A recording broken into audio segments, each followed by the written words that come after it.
don't ever go in blind. Know the market, know the operators. It's not all about the numbers. It's more about the relationship that you have with the people that you invest with. Welcome to The Foundry, where leaders are forged daily.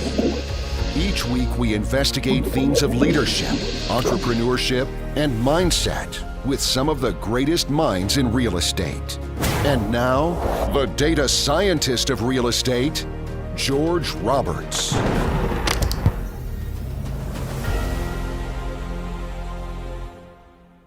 Welcome back, entrepreneurs. Today, I have the pleasure of interviewing Dr. Alex Tam. Alex built his career as a chiropractor and then as clinical director at a successful integrative medicine clinic, and went on to author the book, The Truth About Chronic Pain. He has helped many with whom mainstream medicine has failed. As much as he loved his job, it took much time away from his family, and he began feeling like he was trapped in his job, working over 60 hours a week and feeling like he was just barely treading water. The quest for more time and freedom led him to real estate investing and learning how to work more efficiently through delegation. He is now dedicating time to helping entrepreneurs, especially doctors and small business owners like himself, learn to grow their businesses and wisely invest their earnings to build generational wealth for their families. Welcome to the show, Dr. Alex Tam. Hey, George, thank you so much for having me, man.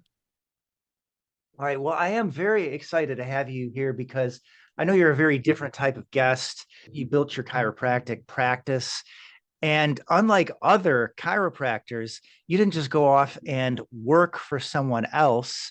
You really showed a next level hustle by getting out there and starting right after school. So tell us, what do you think? What do you attribute that to? What did it take to be able to start your own practice right out of school? Well, I think it takes a lot of confidence. It takes a lot of knowledge as well. When I was in school, I've already, during the last 5 quarters, was working at and interning at other doctors' offices. That's where I learned how to make coffee.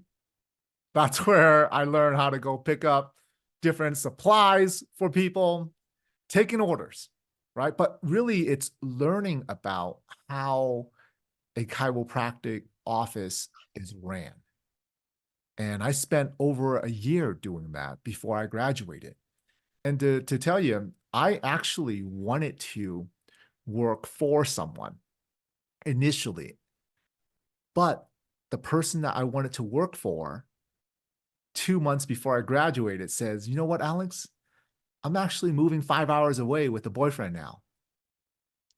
And boom, that did not work out. And then that's when I started looking for space. I said, it's okay. I prepared. That was plan A, was to work for someone. Great. Plan B was to start my own. Right. So I had all the knowledge. I just had to execute it. And it was scary though, George, at the beginning. It was scary not knowing, right? Especially since it was 2009, the 2008 crash just happened. Starting a brand new business during that time was not the most favorable thing to do upon business owners, as you see other businesses going out of business. So, yeah. Yeah, absolutely. And I know a lot of people want to go all in on real estate immediately, but I believe you're still considering to grow your practice. I think you may open up a new practice. Is that true? Absolutely. See, we've done really well in real estate, and real estate has helped us achieve the financial independence that we were looking for. But at the same time, George, I love patient care, and I love helping other doctors and educating them to get them into real estate as well. So I feel like because I love both, why can't I do both? I have the freedom to do it. We've got a great team in our first office, 2 other doctors, 5 other staff, right? And I'm going to continue impacting more people with what we do on the medical side. And at the same time, continue going to chiropractic and medical conferences to invite other doctors into the real estate space, letting them know, hey, 401ks and IRAs are not the only way to go. I love it. And it's good to hear a differing message. A lot of people are just saying, hey, just go all in. But I love it. Keep doing what you're doing. Now, let's talk about some of the newer people, maybe a little intimidated. How do I get into this business? What do I do? Why don't you tell us a story of how you found your superpower in Yeah. commercial real estate and hoping other people can find something in that for themselves? Yeah. I mean, I got into real estate. I did not intentionally, I'll tell you this, get into real estate going to this one seminar. You've heard of Grant Cardone. A lot of people in Oh, yeah. commercial real estate have heard of him. In 2018, I went to my first 10X Growth Conference. 2017, 2018 was when Cardone really started to promote his funds, right? And he was talking about, oh, multifamily is amazing. Here's the benefits. And at the time, George, I had a single family, one single family that was producing about 1.25% in cash flow, Yeah. right? And I was like, and right off the bat, he's like, oh, cash flow, 4 to 6%. I was like, 4 to 6%? That's at least 4 times of what I'm getting right now. Gotta be kidding me. I started talking to other real estate brokers at the 10X conference, and they're like, oh yeah, we've been investing with Grant since last year. How's it going? It's going great. These are guys that are in the game, also investing with him. They're doing their thing, but they're also investing with him. I said, okay. At the beginning, I said, all right, let's trust him. He's worked for me in business. He's helped me grow my business through his programs, Grant Cardone, right? And I gave my wife a call. I said, you know what? I want to do this. This is what I want to do. Let's try it. And first deal, we wired in their first deal 3 days later for the money for the first deal. Then we did multiple deals from 2018 to 2011 with not only him, but other reputable syndicators and operators. During that time, I found a website, you might have heard of it, called Bigger Pockets. Oh, yeah. Who You can hasn't, find me right? there. Yeah. And I was blown away by the website, by how many people were willing to give and comment and give advice and what they've done, the pitfalls they've had. And eventually in 2021, I joined 𝐀𝐥𝐞𝐱 and the MIH Mastermind. And the goal was to inspire other doctors to let them know, hey, there's something else out there besides 401ks and IRAs. Because for the longest time, George, I didn't know about that. I was in practice from 2009 to 2018, 9 years, thinking it was just IRAs and 401ks. Right. So many people. I mean, I Yeah. think all of our listeners probably had a similar aha moment. It's amazing, isn't it? Right. Right. You know, I thought it was pie in the sky. I thought it was a unicorn thing. I was like, is this really happening? You're telling me there's tax savings? You're telling me all this, and I could actually be passive? Yeah. I was busting my ass for that rental. Like $150 a month, something like that. It's crazy, right? All you got to do, huh?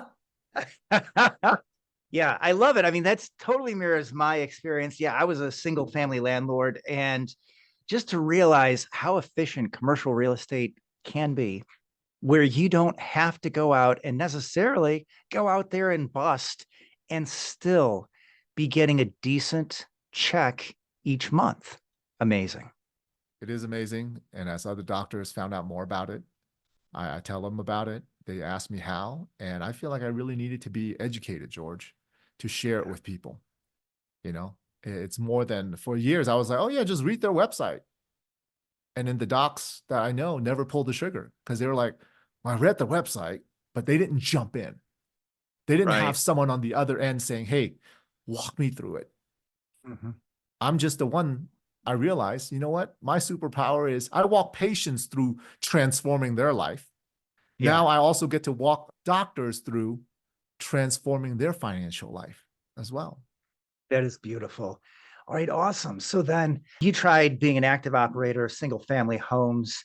Then tell us exactly, well, I think you've kind of I think you kind of said it, but just I want you to underscore, like, what are you actually doing out there? I mean, you understand asset management, all these other things, but Mhm. tell us, why is it that raising capital is your one superpower?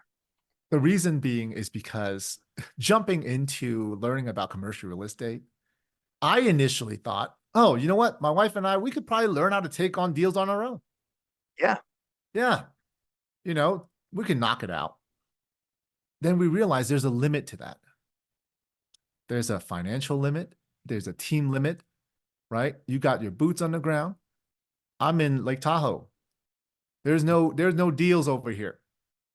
I need to partner with other people who understands their local area, right? Phenomenal people who also underwrites well. We know how to do all of that, but we want a team. And eventually I start asking myself, what am I good at? As a doctor, I already talk to people throughout the day. I already show them the way of how to take great care of their health.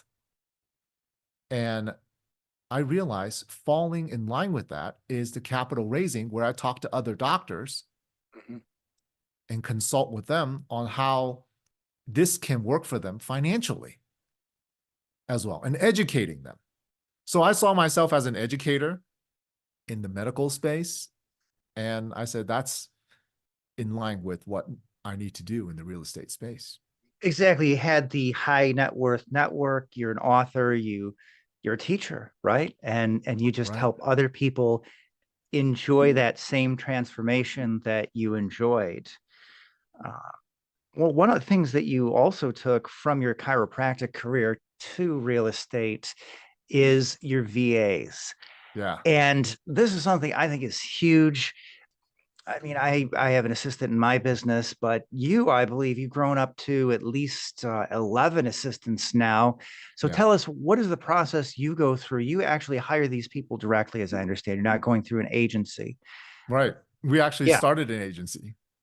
You started an agency. Wow.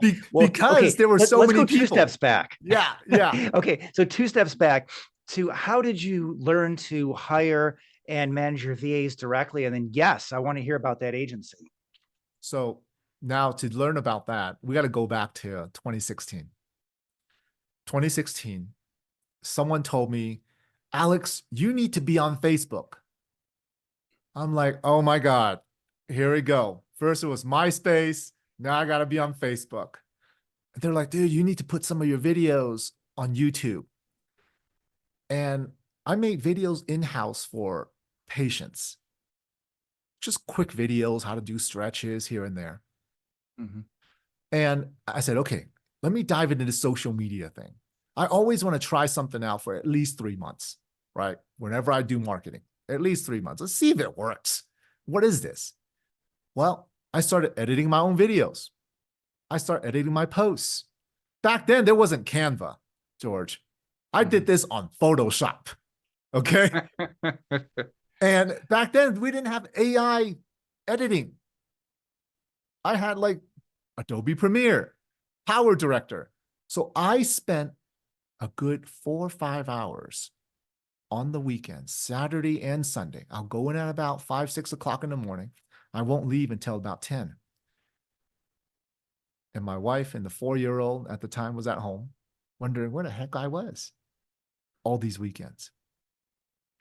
And I realized this can't work. I can't be working 10-hour shifts Monday through Friday and then busting my ass on the weekends as well, trying to do the social media thing. I need some help.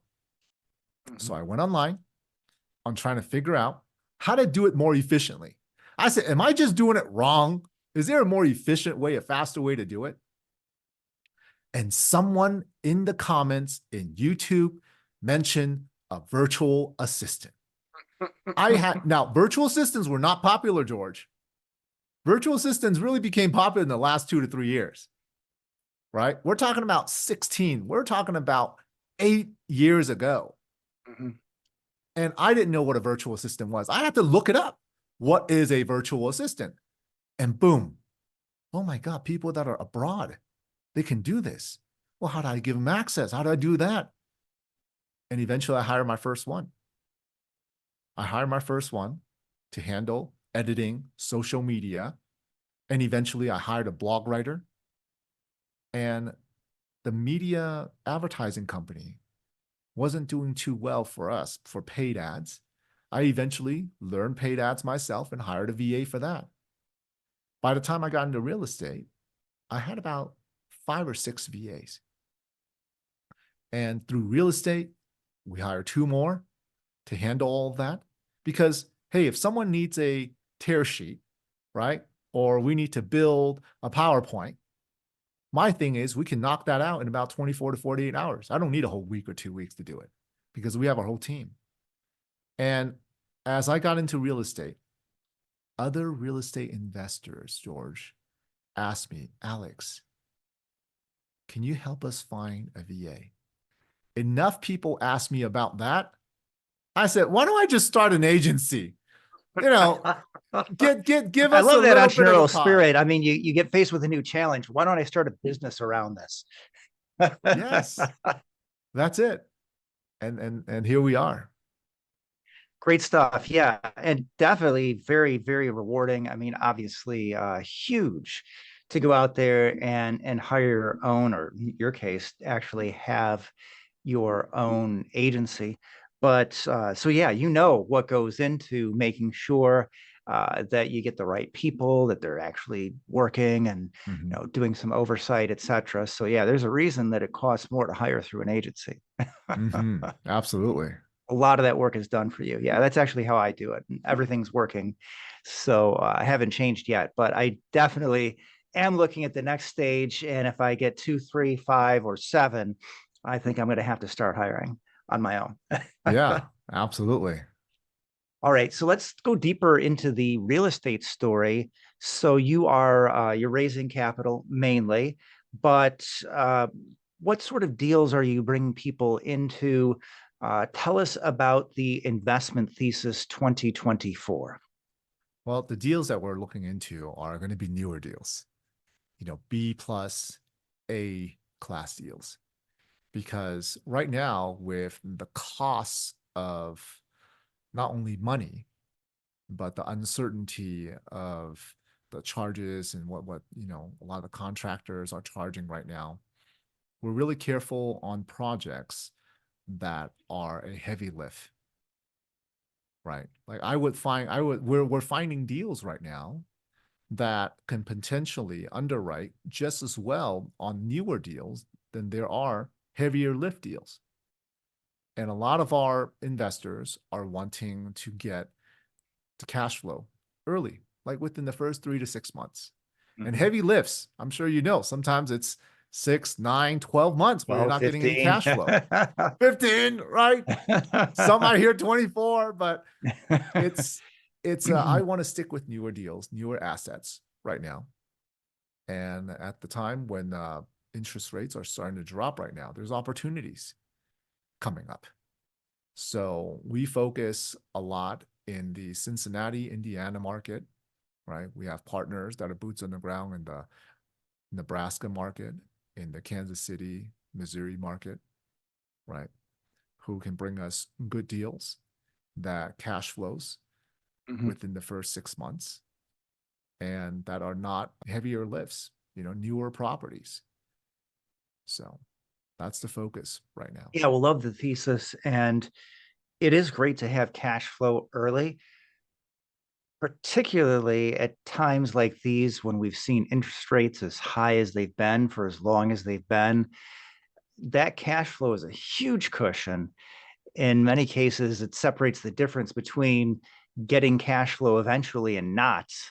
So, yeah, I mean, even if you think I don't really need cash flow, going for those cash flowing deals can be huge because we never know. Nobody expected interest rates would go up quite as quickly as they have. Unprecedented rate of increase. And a lot of people just got soaked. But I also love some of the locations you mentioned. You mentioned the market of Kansas City, Missouri. That's beautiful. I think you really have to look for these markets that aren't yet overheated, oversaturated yet. And I know there are a lot of people looking at Kansas City these days. It's definitely getting more popular.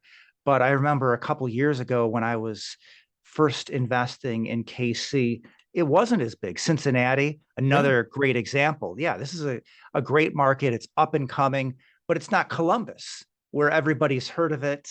Right. Even 3, 4, 5 years ago, everybody heard of Columbus and everybody wanted to be there. So yeah, I think that's very huge. I always like to hear how people are out there finding the right deals for people and how they're out protecting their investors. All right. Very cool. Hey, at this point, I think I'd like to pivot a little bit. I mean, you are an author. You've written The Truth About Chronic Pain, and I'm sure that there got to be a lot of people out in the audience, even a real estate audience, that are suffering. What do you have to say about chronic pain? What's your major insight that as your thesis from the book? Well, the major insight from the book is that most people in the US, in the world, are treating chronic pain the wrong way. See, most doctors will treat chronic pain in this type of order. You either hit up medications or physical therapy. And when it gets bad enough, you get shots, epidural, steroid shots. When that gets bad enough and it doesn't work, you now into surgery. Surgery doesn't work. Now you get into walkers and canes, right?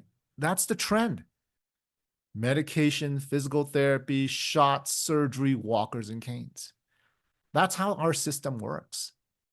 Now, every one of those levels have a different time frame. Not everyone's going to move through that in the same amount of time.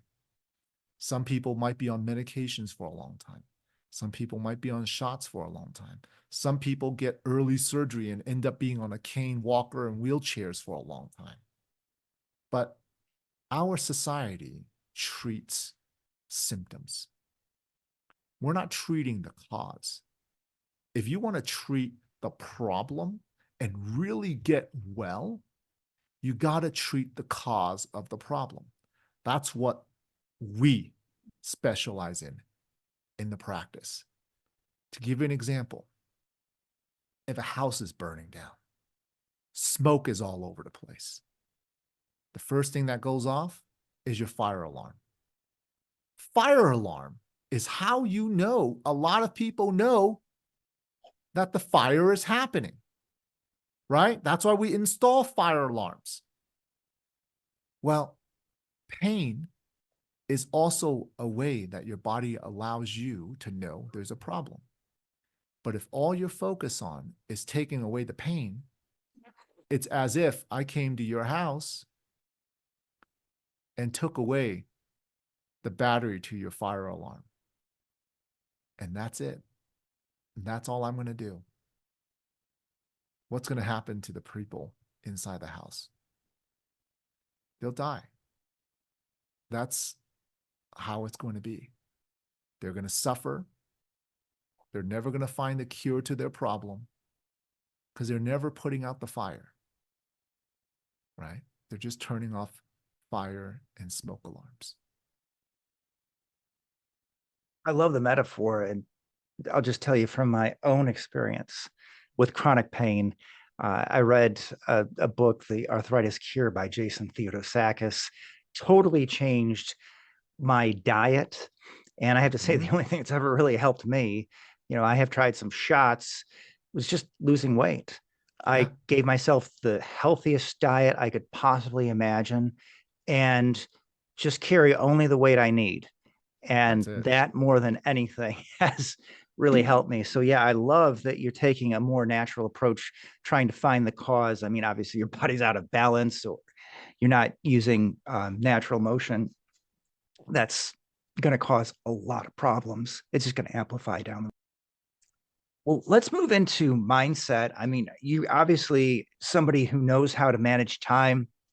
You've got your own chiropractic practice. You started a VA business on the side. What is your number one productivity hack? Delegation. Delegation by far is the number one hack. You have to know how to delegate. You have to know what you need to do and what others can help you do as well. But in order to delegate well, you got to be able to communicate well. Our staff, VAs and or staff in the office, understands our core values, our mission, our vision, the impact I want to make on not only our clients, but our staff as well. See, so many people in business care about what their clients need, but not a lot of people care about what do their people need, right? Understanding your people will allow you to communicate better with them. And as you delegate to them, they're going to be also on the same team with you as well. I've learned that through working with a lot of people throughout my career. You got to have buy-in, right? They got to understand why you're doing what you're doing. You see, if not, then people are going to be just task doers instead of, they're going to be very task oriented and they're not going to be transformational. It's going to end up being very transactional, right? So I think that is ultimately learning how to lead, learning how to work with people, learning how to delegate. Those are some key things. All right, I love it. That buy-in is huge. Okay, I'm going to try something new on this interview. I'm trying to keep this entertaining. I got a coin. I'm going to flip it. And if it lands heads, we'll ask a puffball. Otherwise, I've got some really difficult questions here. So let's see. Ooh. All right, here we go. Let's see, can we do this for the camera? That's Heads. All right. All right. Okay, so I'm just going to ask you, what's your favorite color? Orange. Shoot, I thought you were going to say blue because I see that you got that blue light behind you. All right. So with that, I want to make sure we have an opportunity to get to know you just a little deeper. We'll head into the lightning round. We call it the 7. All right, Alex, you up to the challenge? Let's do it, man. I'm ready. All right.